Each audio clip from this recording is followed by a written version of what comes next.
Today we hear about Jesus and references to his mother and his brothers and his sisters. And on one level, it reminds us of family. You know, we all come from families, and our families can be described or experienced in many, many ways. And we know in our society today, when people say family, that can mean many different things on many different levels. And this little passage, as short as it is, it's one of the briefest passages we read in the scriptures, has been the source of enormous controversy over the years as theologians and scholars have tried to understand what was Jesus' family really like. How big was his family? How did he understand, who did he understand his family to be? And that might be confusing at first, but this little passage would suggest that Jesus had brothers and sisters. And in the Christian world, there's been a lot of controversy about this. In the Orthodox tradition, they believe that Joseph's first wife had passed away, and he had children from his first marriage, and Mary was the stepmother of those children. Now, there's no evidence in the scriptures of that position. There's no teachings about that, but it became a belief in Orthodox communities. The Protestants interpreted the scriptural passage very literally. So they said, well, of course, Mary and Joseph must have had other children than Jesus. And again, there is no biblical narrative to suggest that other than how you would interpret the words in the passage today. And then finally, in the Catholic tradition, we've always believed Mary and Joseph, Jesus was their child. And Mary, as the mother of God, had just Jesus. And we go on to suggest that in the interpretation of the Aramaic word that of brothers and sisters, that was a very generic term at that time. When you referred to brothers and sisters, you could be referring to your cousins, your second cousins, cousins through marriage. It was a much broadly construed term than a literal interpretation.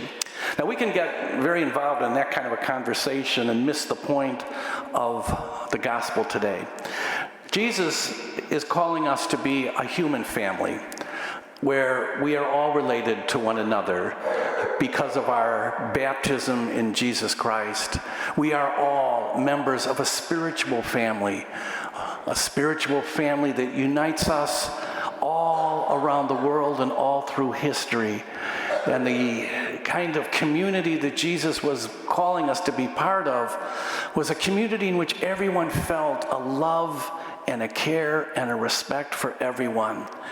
And Jesus would often use the term, my brother, my sister. He was talking spiritually that through our baptisms we're related to one another in faith. And that community is all about this sense of how special our relationships are with one another. That's why we care for people. I'm so proud of the fourth graders. They're collecting books for children in poorer communities that don't have books to read or have a difficulty in getting books.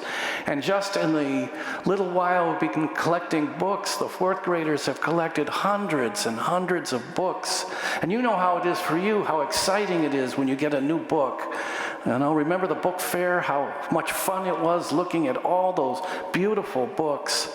And many of you picked out some of your favorite books to give to another child who doesn't have a book. And that's kind of what Jesus is talking about. Why would you want to do that? You want to do that because you care about that child. You want that child to be able to have things that you have, because we're all brothers and sisters in faith. And so in the little ways that we care for one another, we begin to see the world differently. We're all in this together. Yes, we have many different families, and in the parish, we have 3,100 families that are in this parish. But we're actually one family, the family of OLPH. And we're part of another family, the family of all believers in Jesus Christ.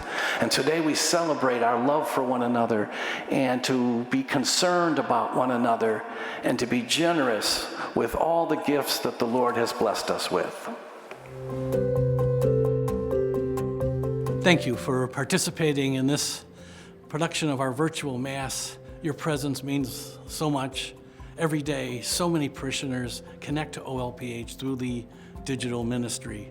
The digital ministry is one of almost 80 ministries supported by the parish. That's why your support of the parish is crucial, so we can continue to have the resources to fund all of our ministries that touch the lives of many. Thank you for watching, continue to watch, and thanks again for your support.